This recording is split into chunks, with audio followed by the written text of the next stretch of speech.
just thought I'd show you this tiny little B&G wafer padlock.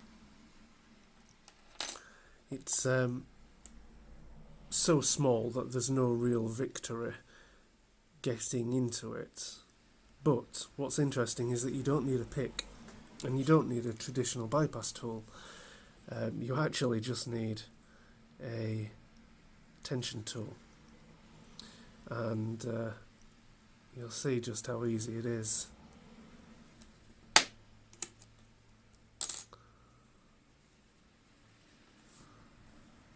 It's quite shocking really when you consider that these little things usually protect jewellery boxes and other types of small furniture.